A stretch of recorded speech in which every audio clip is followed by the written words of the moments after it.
오늘은 누가복음 2장 22에서 33절 말씀을 통해서 의롭고 경건한 시몬이라는 제목으로 하나님 말씀드리겠습니다.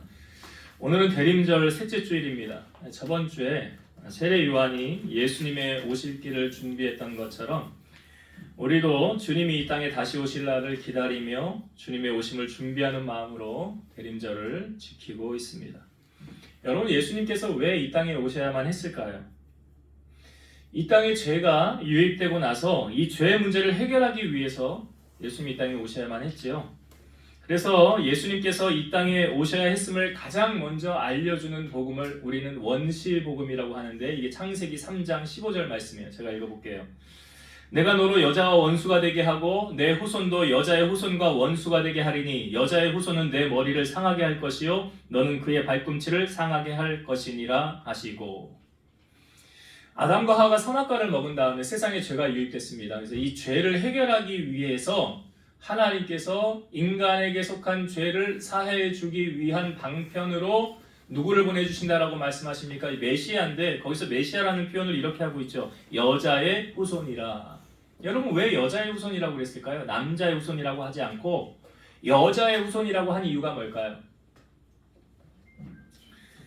예수님은 왜 남자의 후손으로 오시지 않고 여자의 후손으로 오셔야만 했느냐? 자, 첫사람 아담이 선악과를 먹음으로 범죄하게 되었죠. 그래서 그 범죄함으로 말미암아 그 아담의 후손들은 죄의 전이가 되는 거예요. 그래서 자기 의도와 상관없이 아담의 후손으로 태어나는 모든 사람들은 다 죄를 가지고 태어나게 되는 거예요. 이거를 원죄라고 말하죠. 우리가 살면서 짓는 죄는 자범죄. 그래서 사람은 누구나 다 태어날 때 뭘 가지고 태어난다? 원죄를 가지고 태어난다. 자, 원죄를 가지고 태어난 사람이 이 원죄를 해결함 받지 못하고 그냥 죽었어요. 죄사함 받지 못했어요. 그럼 이 사람은 이 죄 때문에 천국을 못 가게 되는 거예요. 지옥 가는 거예요. 그러면 이 원죄를 사함받을 수 있는 유일한 길은 무엇입니까? 성경은 이렇게 말하죠. 피 흘림이 없은즉 사함이 없느니라. 그러니까 다시 말해서 구약시대에 왜 제사를 드렸죠? 구약시대에 내가 죄를 졌어요. 그러면 내 형편에 따라 소를 가져가기도 하고 양을 가져가기도 하고 비둘기를 가져가 제사장에게 가져가잖아요. 그래서 가져간 그 사람이 그 제물에 손을 얹어요. 손을 얹어요. 이게 무슨 의미예요? 내 죄가 이 희생양에게 전이 됐다는 표현이에요. 그래서 이 희생양이 죽음으로 말미암아 내 죄가 사함받는 거죠. 왜 세례 요한이 예수님을 향하여 보라 세상 죄를 지고 가는 하나님의 어린 양이로다라고 표현했을까요? 그 어린 양은 뭐 할 때 쓰는 거예요? 제사 지낼 때, 번제로 드릴 때. 그러니까 예수님을 하나의 희생양으로 번제물로 소개한 것은 무엇입니까? 우리의 죄를 대신 짊어지기 위해서 주님이 이 땅에 오셔야만 했으니까. 다시 말해서 우리가 죄를 지면 제사장 앞에 나아가 제물을 드려서 내 죄를 속함받는 것처럼 예수님께서 이 땅에 오셔서 우리의 죄를 짊어지시고 죽으셔야만 우리의 죄가 사함받는 거예요. 그러니까 성경에 피 흘림이 없은즉 사함이 없다고 그랬잖아요. 누군가의 희생이 있어야 내 죄가 사함을 받는 거예요.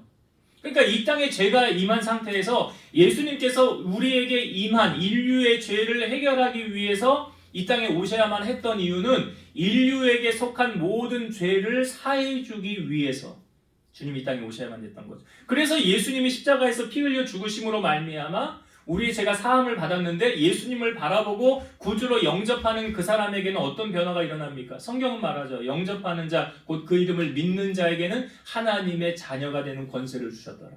예수님을 영접하면 어떤 변화가 일어납니까? 내 안에 원죄가 사함받게 되는 거죠. 그래서 예수님으로 말미암아, 그 예수님은 나로 말미암지 않고는 아버지께로 갈 수 없느니라 라고 말씀한 이유가 뭐예요? 예수님을 통과하지 않고는 죄를 사함받을 수 없다는 거예요. 그러니까 예수님만이 우리의 죄를 사해줄 수 있는 거예요. 이 원리는 다른 종교에서는 다른 사람의 죄를 속해줄 수 있습니까? 없습니까? 어느 종교가 구원해 줄 테니까 일로 오세요 라고 말하는 종교가 어디 있어요? 예수밖에 없잖아요. 우리가 차별금지법을 지금 시행하지 못하게 해야 하는 이유는 뭐냐면, 만약 이거 시행되면 야, 교회에만 구원이 있대, 야, 예수 믿어야만 구원이 있대, 이 말을 못하게 되는 거예요. 야, 무슨 너네만 구원이 있어, 그런 쓸데없는 말 하지 마, 못하게 되는 거라고요. 그러니까 이 차별금지법을 막아야 되죠. 당연히. 못하게 해야 되는 거죠. 왜냐? 이게 진리니까. 성경은 말하죠. 다른 이로서는 구원을 얻을 수 없나니 천하 인간의 구원을 얻을 만한 다른 이름을 우리에게 주신 일이 없느니라. 왜 그런지 그 이유를 아시겠죠. 예수님만이 나의 죄를 사해줄 수 있고 그 누구도 나의 죄를 사해주지 못해요. 내 부모가요? 내 자녀가요? 내 죄를 사해줄 수 없다고요. 오직 예수님만이 나의 죄를 사해주실 수 있는 거예요. 그러니까 세상에 죄가 유입되는 순간 그 순간 하나님께서 세상을 버리셨어요? 포기하셨어요? 아니잖아요. 내가 세상을 구원하리라 하고 보내주신 분이 누구세요? 메시아, 예수 그리스도. 그러니까 예수님의 오심이 온 백성에게 미칠 큰 기쁨의 좋은 소식 맞아요? 틀려요? 맞죠. 왜? 예수님이 아니고는 우리가 천국을 갈 수 있어요? 없어요? 없잖아요. 여러분 죽고 나면 분명히 두 군데 중에 한 군데 간다고요. 펄펄 끓는 영원히 고통받는 그 부자와 나사로의 비유에서 말하는 그 부자 너무 뜨거워서 나사로의 이 손끝에 물 한 방울만 찍혀서 내 혀에 달라고 했던 그 부자가 가 있는 그곳. 요한계시록이 말하잖아요. 이 마귀들은 나중에 그 주님이 예비한 그 뜨거운 불 속에 다 들어간다고. 이게 뭐래? 둘째 사망이라. 첫째 사망 아니고요. 둘째 사망. 영원히 고통받는 그 뜨거운 불에 들어가는 게 지옥불에 들어간다고요. 누구? 예수 믿지 않으면. 예수 믿지 않으면 다 글로 가. 아니 우리가 이 사실을 안다고 하면 여러분 우리 마음 가운데요. 부자와 나사로에 비해서 부자가 뭐라고 그래요? 자기가 뜨거운 불 속에 들어가 보니까 아니 여기는 올 때가 못 된다. 누가 거기 가고 싶겠어요. 그러니까 뭐라고 부탁을 합니까? 나사로를 우리 집에 좀 보내어서 나사로를 우리 집에 보내어서 이 뜨거운 곳에 오지 않고 저 나사로 있는 천국에 다 가게 해달라고. 우리 나사로를 좀 우리 집에 보내주세요 라고 하는데 주님이 노했어요. 그렇게 할 수 없느니라. 그러면서 뭐라고 그랬어요? 이 땅 위에 세운 데 선지자들이 있느니라. 내가 세운 종들이 있느니라. 오늘날로 말하면 목사님들 있잖아요. 그들이 지금 선포하고 있잖아요. 그들에게서 듣지 아니하면 나사로가 다시 가서 전해도 안 듣는다는 거예요. 그러니까 여러분 택함을 받아서 주의 전에 나와서 하나님의 자녀가 된 것이 얼마나 큰 은혜요 축복이에요. 그렇다고 한다면 우리는 누가 택함을 받았는지 택함을 받지 못했는지 우리가 알아요? 몰라요? 모르잖아요. 그건 우리는 모르잖아요. 그러나 우리가 해야 될 역할이 있어요. 여러분만 천국 가면 되겠어요? 내 자녀는 지옥 가도 돼요? 되겠냐고요. 현실 앞에 서서 내 사랑하는 내 친척들, 나를 알고 있는 친구들, 그래서 여러분 고넬료가 어떻게 했습니까? 베드로를 청하기 전에 자기의 일가 친척과 친구들을 다 집에 모셨잖아요.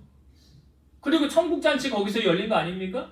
베드로가 말씀을 전할 때 말씀을 듣는 모든 자들에게 성령이 임했다고 그러잖아요. 다 구원받았다는 거예요. 여러분 성령으로 통하지 않고는 구원받을 수 있어요? 없어요? 예수님이 분명히 니고데모에게 말했죠. 사람이 거듭나지 아니하면 하나님 나라에 들어갈 수 없다고 그랬어요. 그럼 거듭난 게 뭡니까? 내가 엄마 뱃속에 다시 들어갔다 나와야 되는 겁니까? 아니래요.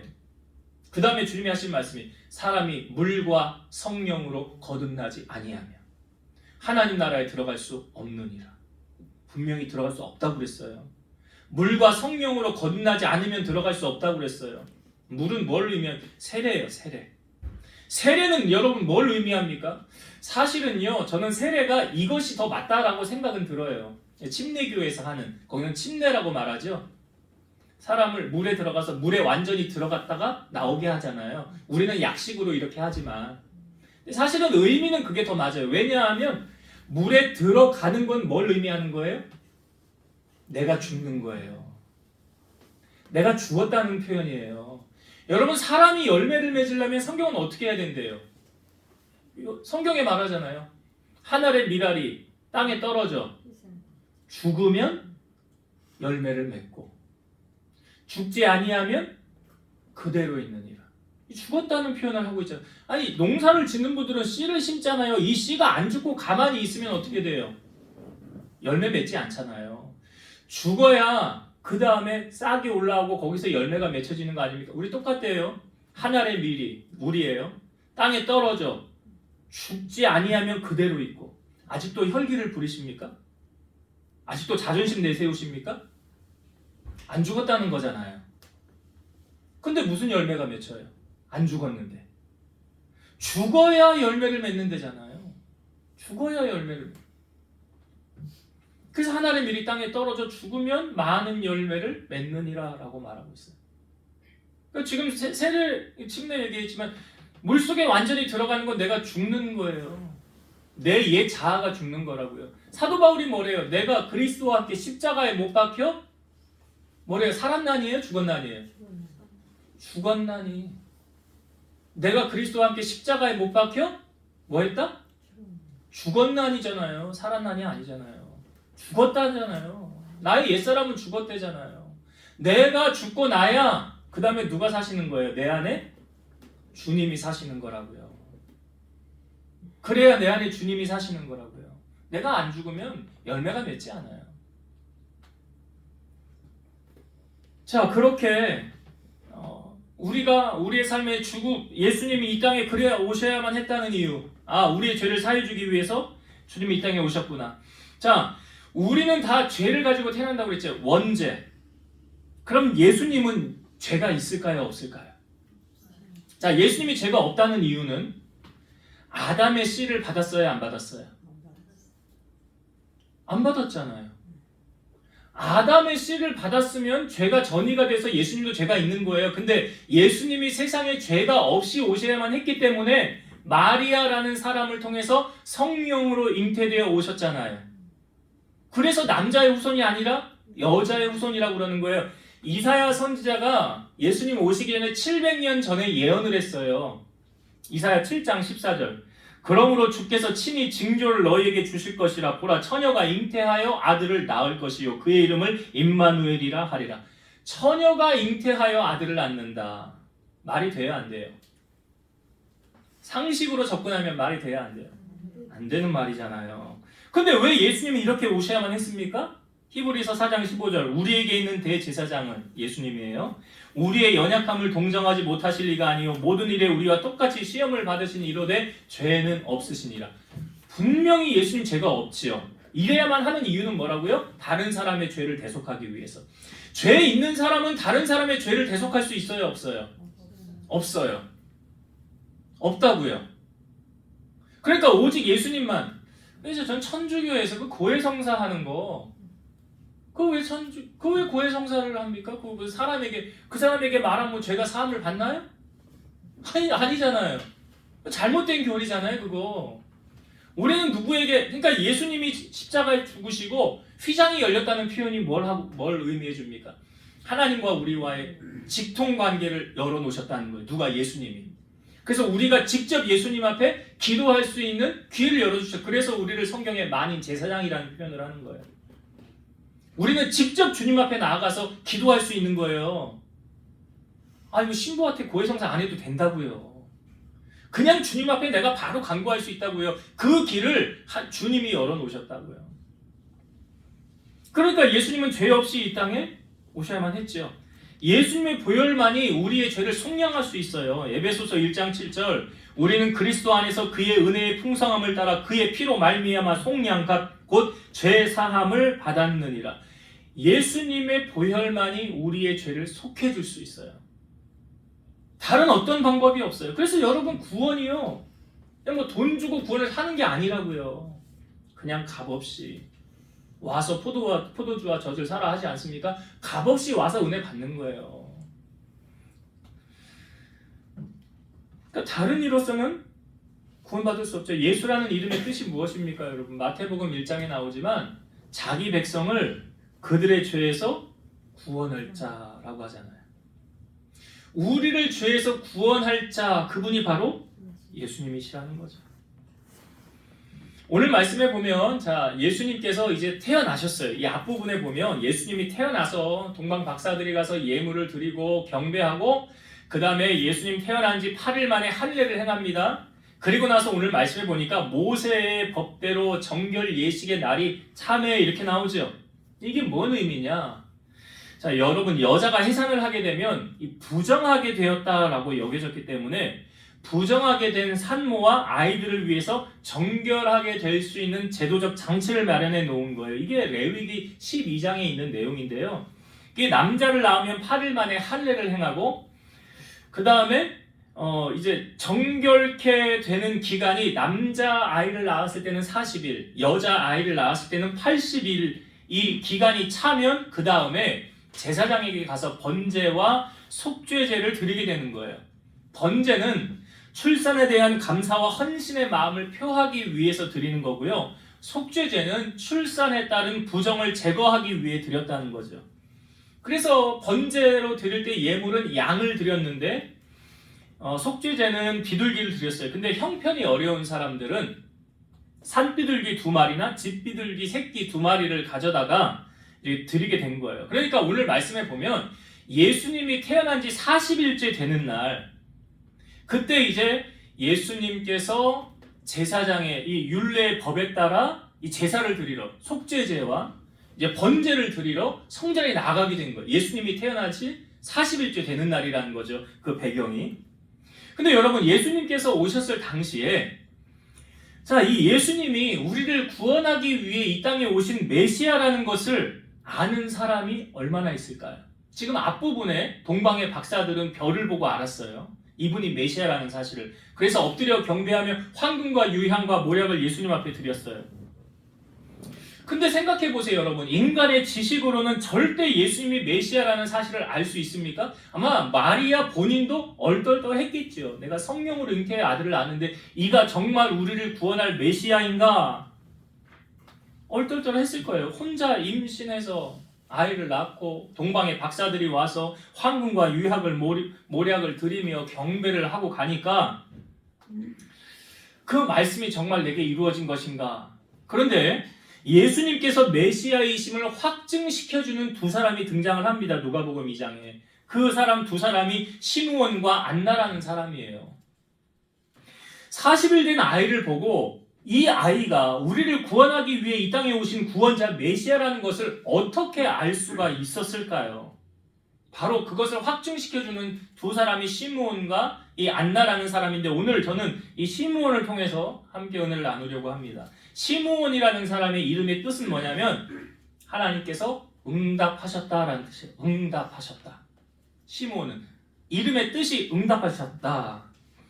여러분, 그러면 성경이 말하는 이 시므온은 대체 어떠한 사람인가 궁금하죠? 그러니까 성경이 보는 눈이 가장 정확하다고 그랬잖아요. 자, 시므온은 이런 사람이래요. 성경을 봅시다. 25절. 예루살렘에 시므온이라 하는 사람이 있으니 이 사람은 의롭고 경건하여 이스라엘의 위로를 기다리는 자라, 성령이 그 위에 계시더라. 자, 시므온을 소개합니다. 이렇게 소개해요. 이 사람은 의롭고 경건하다. 먼저 의롭고 경건하다에서 의롭다라는 표현, 이 의롭다라는 건 의인이라는 뜻이거든요. 그러니까 이것은 불의와 반대되는 개념이에요. 다시 말해서 이 사람은 악인이 아니라 의인이라, 구원받은 백성이라는 거죠. 시편 1편에 보면 여러분, 복 있는 사람을 말할 때 이렇게 말하죠. 복 있는 사람은 악인들의 꾀를 쫓지 아니하고 죄인들의 길에 서지 아니하고 오만한 자들의 자리에 앉지 않는 자. 우리가 저번 주에 사가랴와 엘리사벳을 볼 때도 뭐라고 소개했습니까? 이 사람은 하나님 앞에 의인이라고 그랬잖아요. 그렇죠? 동일하게 의인이다라고 표현하지 않았습니까? 하나님이 처음 물로 심판을 할 때 노아라는 사람을 택하여서 방주를 지으라고 그랬죠. 노아를 어떻게 소개하고 있습니까? 이 사람은 의인이요, 당대의 완전한 자라, 하나님과 동행한 사람이었더라. 노아도 의인이다 라고 말하고 있지 않습니까? 예수님께서 나중에 이제 분명히 오실 때 의인과 악인을 가르실 거예요. 근데 성경에 예수님이 이렇게 말씀하십니다. 인자가 자기 영광으로 모든 천사와 함께 올 때에 자기 영광의 보좌에 앉고 모든 민족을 그 앞에 모으고 각각 구분할 것인데, 양과 염소를 구분하듯이 의인과 악인을 구분할 것이라. 양은 오른편에 염소는 왼편에 둘 것이니라. 그러면서 오른편에 있는 양들, 그 의인들을 향하여 이렇게 말하는 거예요.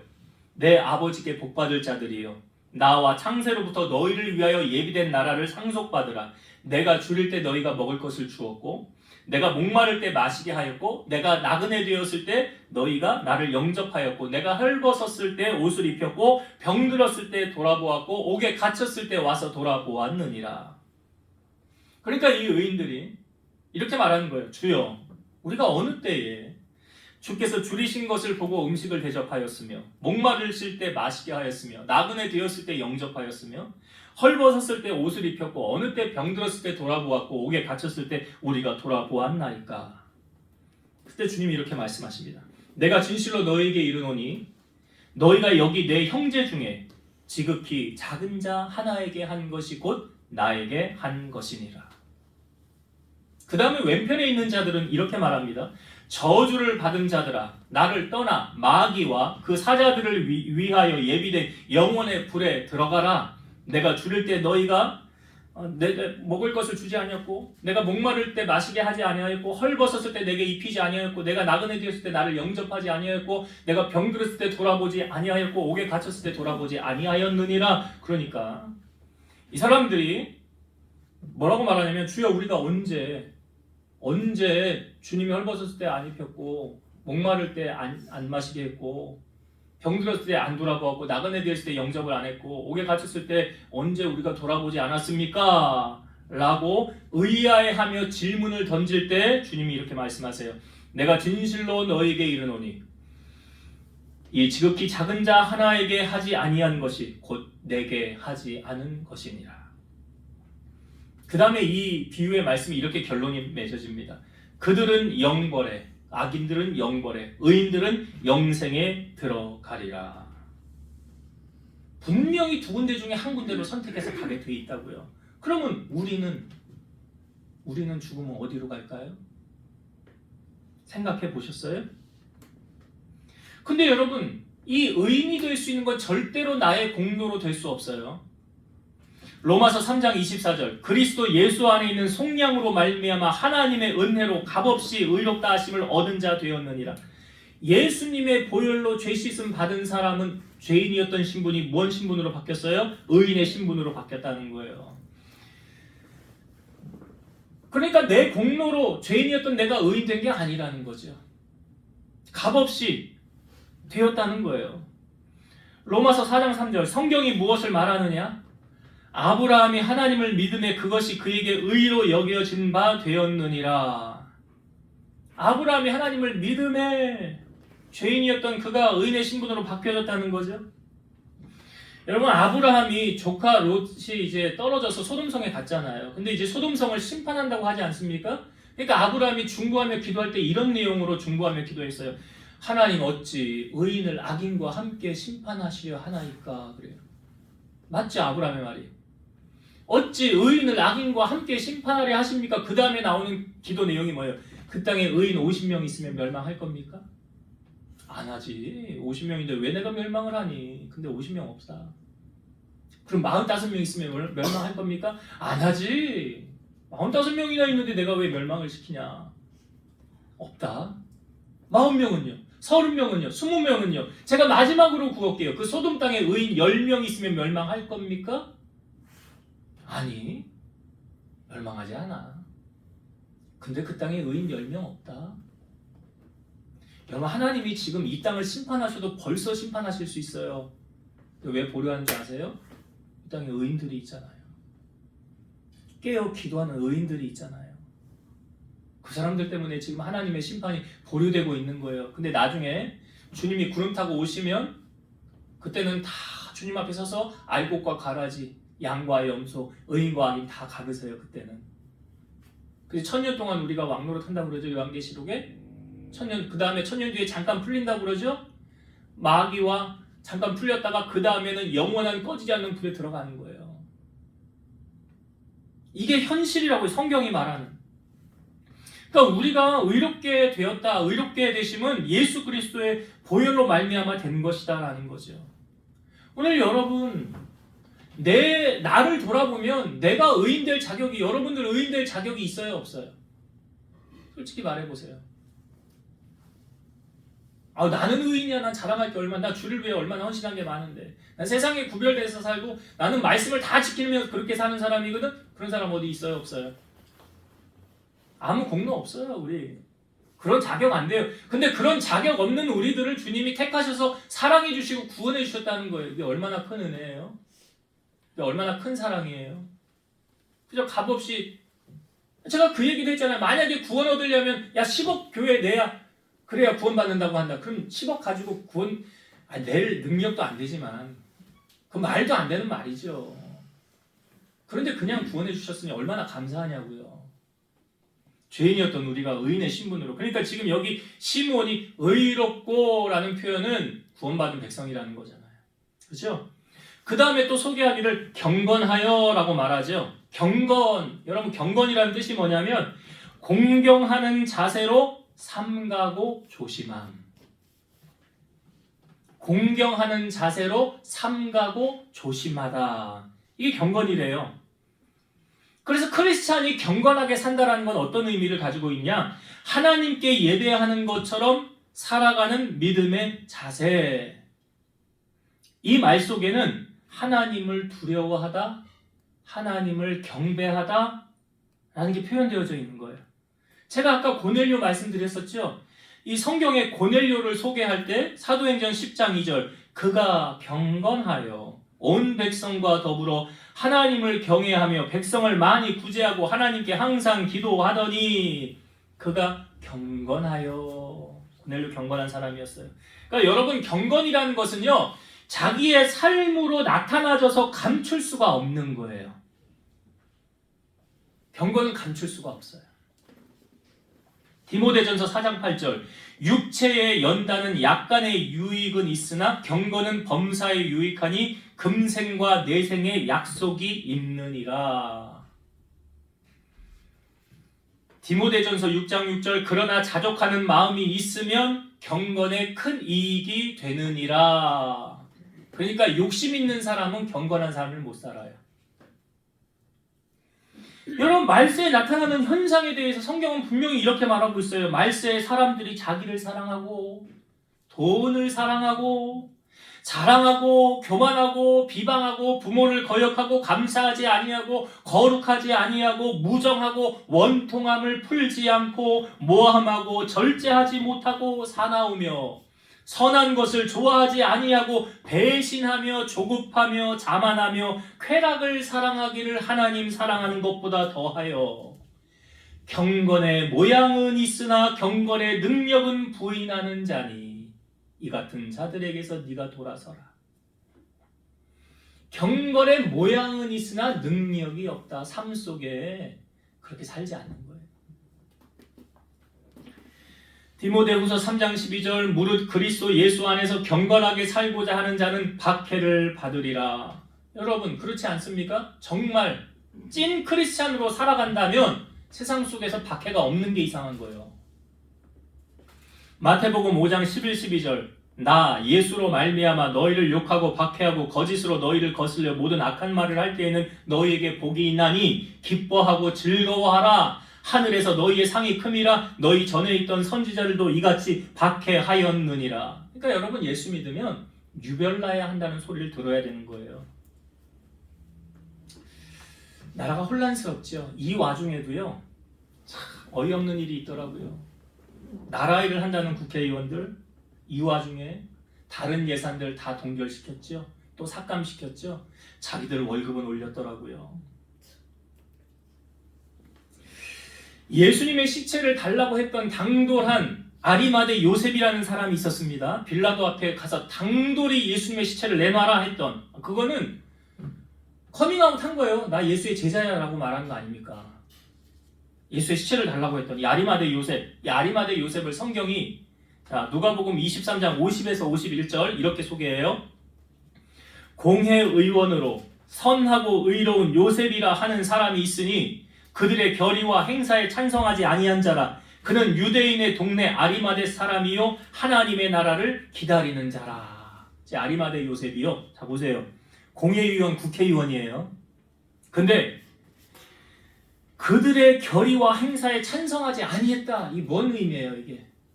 불의와 동참하지 않았다는 거예요. 불의와 동참하지, 나는 그렇게 할 수 없다. 난 목에 칼이 들어와도 이 악의와는 나는 함께 할 수 없다는 거예요.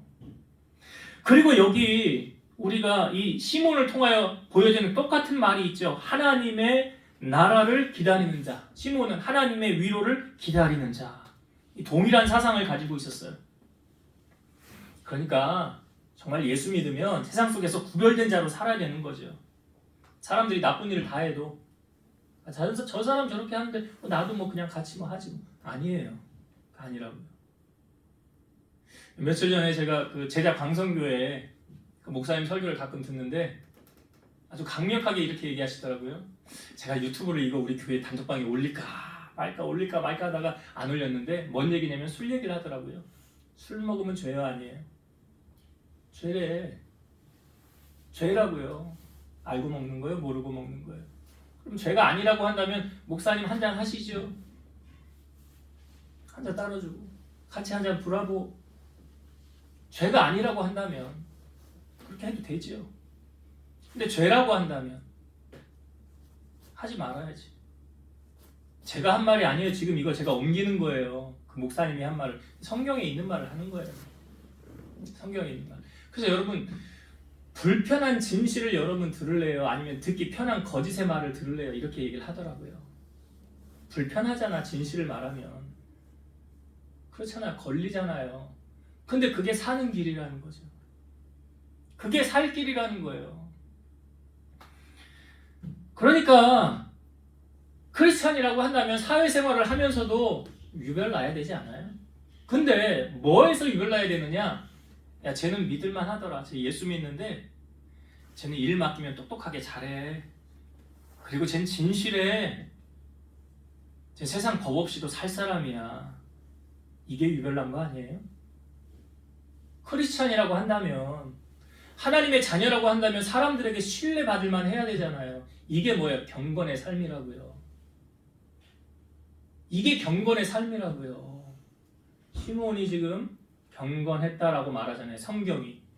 성경이 말하는 거짓은 없어요. 가장 정확한 거. 그리고 하나님이 여러분들을 보면서 쟤는 참 경건하게 살아.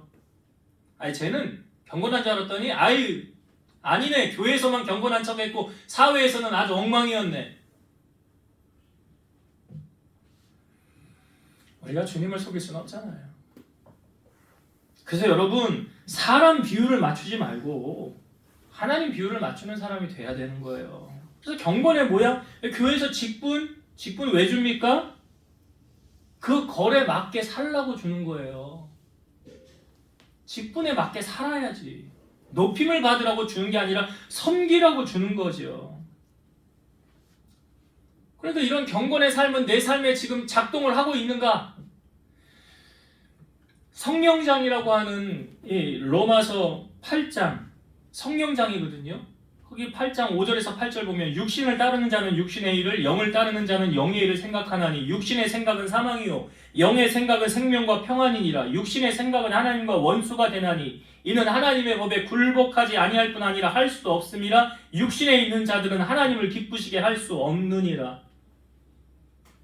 구별된 삶 살지 않으면 하나님 기쁘시게 못하는 거죠. 말과 행동이 일치가 돼야 되는 거죠. 로마서 8장 13, 14절 너희가 육신대로 살면 반드시 죽을 것이로되 영으로서 몸의 행실을 죽이면 살리니 무릇 하나님의 영으로 인도함을 받는 사람은 곧 하나님의 아들이라. 성령에 충만한 자, 그렇게 이끌어가는 자, 하나님의 아들이래요. 자, 경건한 삶을 사는 사람에게 나타나는 특징이 있어요. 자, 오늘 우리가 읽은 본문을 다시 한번 보려고 그래요. 경건하게 사는 사람에게는 이러한 은혜가 있구나. 자, 25절부터 27절을 제가 다시 볼 텐데요. 자, 여러분이 주의하여 읽을 단어가 있어요. 반복해서 나오는 단어가 뭔가 보세요. 예루살렘에 시므온이라는 사람이 있으니 이 사람은 의롭고 경건하여 이스라엘의 위로를 기다리는 자라. 성령이 그 위에 계시더라. 그가 주의 그리스도를 보기 전에는 죽지 아니하리라 하는 성령의 지시를 받았더니 성령의 감동으로 성전에 들어가매 마침 부모가 율법의 관례대로 행하고자 하여 그 아기 예수를 데리고 오는지라. 여러분 찾으셨지요? 공통으로 나오는 단어. 예? 성령. 여기 시므온은 성령이 그 위에 계시더라. 25절. 26절에는 그리스도를 보기 전에는 죽지 아니하리라는 성령의 지시를 받았더라. 27절 성령의 감동으로 성전에 들어가며 예수를 만나게 되었더라. 여러분 성령은 어떻게 받을 수 있다고 성경은 우리에게 알려줍니까? 자, 초대교회의 시작이 어떻게 시작이 됐죠?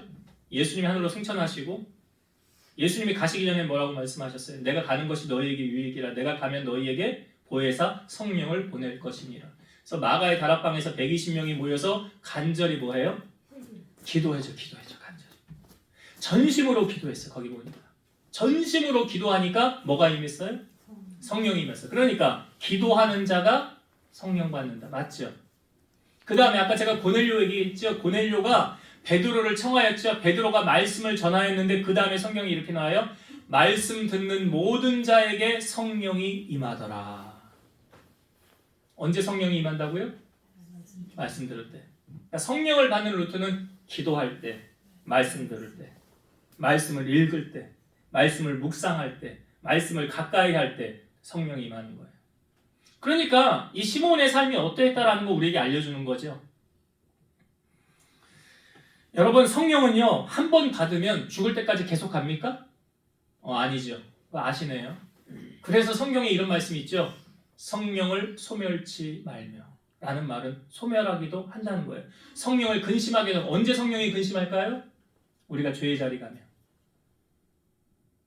우리가 죄의 자리 가면 성령이 근심하신다고요. 떠나신다고요.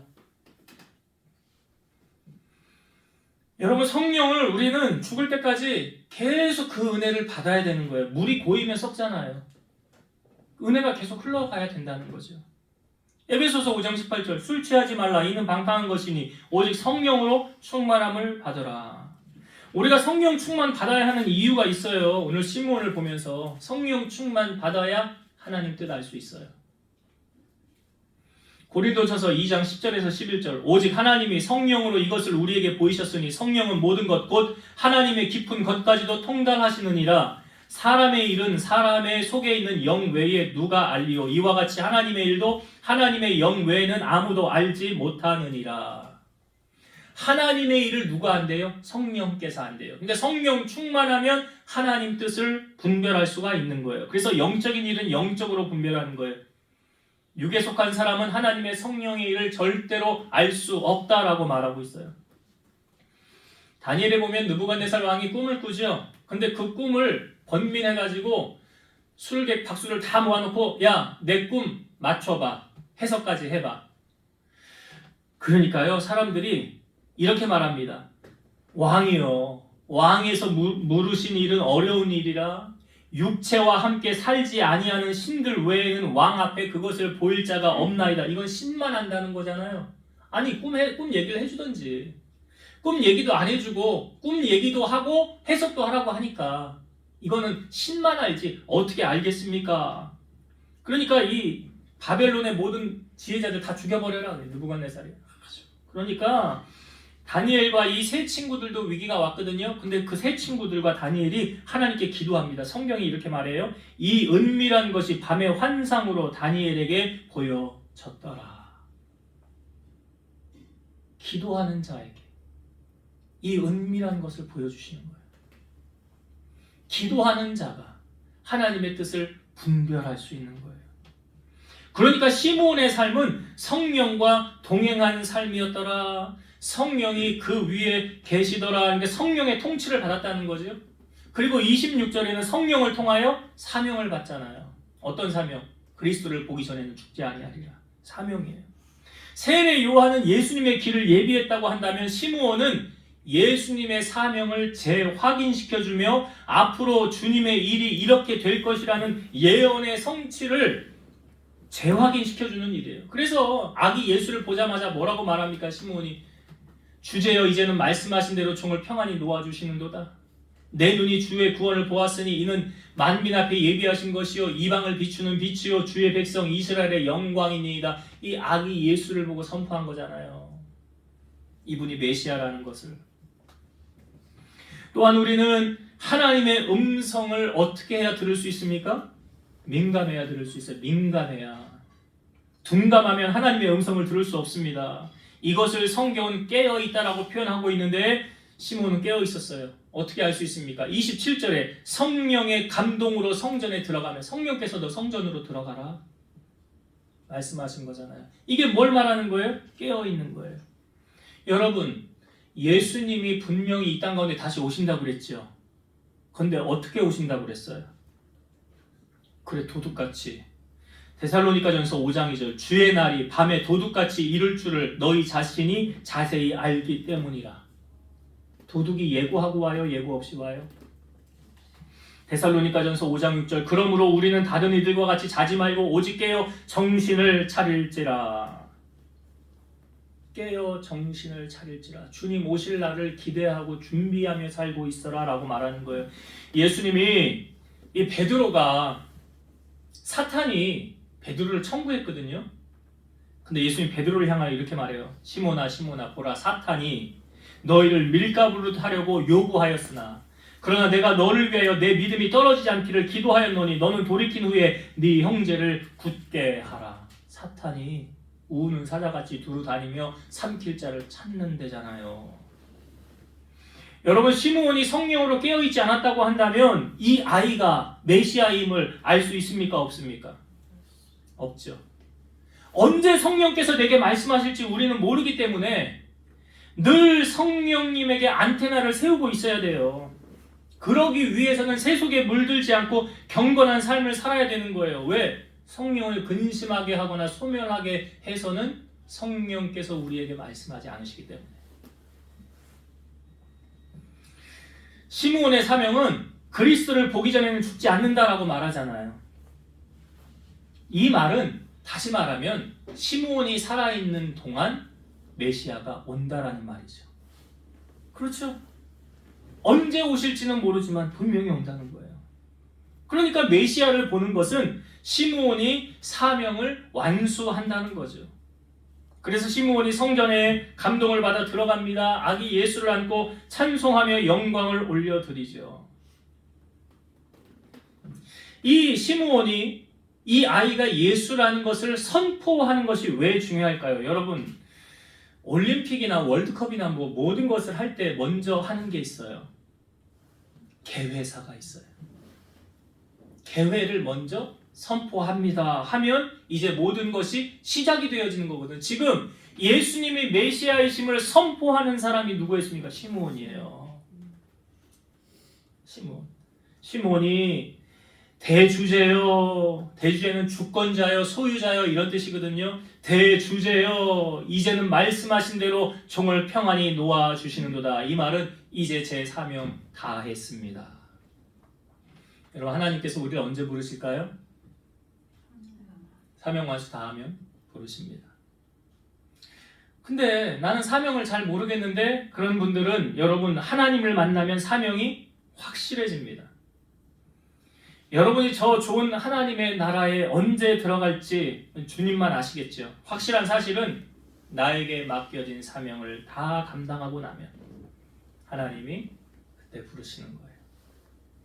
엘리야가 이 바알 아세라와 싸우는 850명과 싸워 이기지 않았습니까? 그런데 이 이세벨이, 아합의 아내 이세벨이 자기 선지자들 죽였다고, 바알 선지자를 죽였다고 엘리야 죽이려고 하잖아요. 그러니까 엘리야가 이 소식을 알고 스스로 광야로 들어가요. 그리고 로뎀나무 아래에 말하기를, 주여 이제 나를 데려가세요. 하나님 믿는 백성은 나밖에 없습니다. 나만 죽으면 끝인데요. 근데 하나님 그때 뭐라고 그래요? 아니다. 바알에게 입맞추지 아니한 7천인이 있느니라 그래요. 근데 이 엘리야가 너무 탈진이 된 거 아닙니까? 천사가 와서 엘리야를 어루만져요. 마사지를 해주고 숯불에 구운 떡하고 물을 먹으라는 거예요. 이거 먹고 마셔라. 그리고 회복되라. 그리고 난 다음에 하나님이 다시 사명을 주잖아요. 다시 사명을 주고 이 엘리야가 이제 사명을 다 감당하고 난 다음에 어떻게 됩니까? 하늘에서 불말과 불병거가 내려와서 엘리야를 태우고 하늘로 올라가잖아요. 그 엘리야 사명 다 하니까 데려가신 거 아닙니까? 벳세메스로 가는 두 암소도요. 벳세메스로 똑바로 가는 게 그들의 사명이었어요. 사명 다 감당한 다음에 어떻게 되었습니까? 번제로 드려졌잖아요. 모세의 사명은 이스라엘 백성들을 출애굽해서 약속의 땅 가나안 앞에까지 인도하는 것이 모세의 사명이었고, 여호수아의 사명은 가나안을 정복하여서 그 땅을 차지하는 것이 여호수아의 사명이었어요. 하나님은 우리를 세상에 보내시면서 분명한 사명을 주셨어요. 그것이 1달란트, 2달란트, 5달란트 받은 자와 똑같은 비유예요. 우리는 모두 다 주인에게 주님께로부터 달란트를 받았어요. 근데 이 달란트를 2달란트, 5달란트 받은 자처럼 열심히 충성하여 행하면 나중에 주님께로부터 칭찬을 받겠죠. 그러나 1달란트 받은 사람은 땅에 묻어두었어요. 주인이 나중에 와서 뭐라고 그래요? 악하고 게으른 종아라는 책망을 받았어요. 여러분, 우리는 분명히 나중에 주님 앞에 다 서게 되지 않을까요? 그때 여러분 주님께로부터 어떠한 말을 듣기를 원하십니까? 바라기는 2달란트, 5달란트 받은 자처럼 주님 앞에 칭찬받는 여러분이 되었으면 좋겠어요. 말씀을 정리하고 마치겠습니다. 하나님의 눈은 가장 정확합니다. 아이였던 예수님이 메시아임을 선포한 시므온, 그는 하나님의 위로를 기다리는 자였고 의롭고 경건한 사람이었습니다. 다시 말해서 그는 하나님께 인정받는 자였고 그의 삶을 통해서 세상과 구별된 나시린과 같은 삶을 살았던 사람이에요. 여러분이 만약에 하나님이라면 이런 시몬과 같은 사람을 선택하여 주의 일꾼으로 쓸까요? 안 쓸까요? 당연히 쓰겠죠. 그러면 우리도 하나님 앞에 하나님 나를 써주세요 라고 말하기 전에 나는 의롭고 경건하게 살아가고 있는가? 우리 자신을 먼저 돌아보세요. 그리고 나서 하나님 나 안 쓰면 하나님 손해 아니에요? 라고 말할 수 있는 여러분이 돼야 되지 않겠어요? 그러니까 경건은 속일 수 없다는 거잖아요. 경건의 모양만 갖추고 능력 있는 경건의 삶을 살지 아니하면 무늬만 그리스도인, 껍데기만 그리스도인 될 수밖에 없는 거예요. 그러기 위해서는 여러분 세상과 타협하지 마시고 하나님이 기뻐하시는 자로 살아가는 여러분 되길 바라요. 그리고 오늘 시므온을 통해서 시므온은 성령 충만한 자였죠. 성령이 그의 삶을 지배했어요. 성령께로부터 사명을 받았어요. 여러분 우리는 매 순간 성령의 인도하심이 이 얼마나 큰 축복이며 삶인지를 알아야 돼요. 왜냐하면 이 아기 예수님을 만나게 된 배경은 성령의 감동으로 성전에 들어갔다고 하잖아요. 성령이 그 위에 계심으로. 우리가 오늘 성령의 충만함을 받지 못한다면 하나님 뜻을 알 수 있어요? 모르잖아요. 여러분 성령을 절대 근심하게 하시면 안 돼요. 죄의 자리, 악의 자리 가면 성령이 소멸해요. 그럼 다시 그거 회복하는데 그거 얼마나 힘든지 아세요? 삼손이 그 한순간의 실수로 말미암아 머리털 밀리고 어떻게 됐어요? 두 눈 뽑혔잖아요. 맷돌을 돌리는 비참한 신세가 되지 않았습니까? 나중에 머리털이 다시 길리기까지 시간이 걸렸잖아요. 그러니까 여러분 우리는 성령의 충만함을 구하는 이 말씀과 기도에 집중하셔서 하나님의 뜻을 분별하는 여러분 되시길 바라고요. 마지막으로 주님이 언제 오실지 몰라요. 또 우리가 주님 나라 언제 갈지 몰라요. 그러나 분명한 사실은 우리에게 주님은 분명히 사명을 맡기셨다는 사실. 여러분들에게 사명을 맡겼어요. 그 사명을 오늘 나는 어떻게 감당하고 있는가? 주님 다시 오실 그때 난 주님께로부터 칭찬받는 사람 돼야지.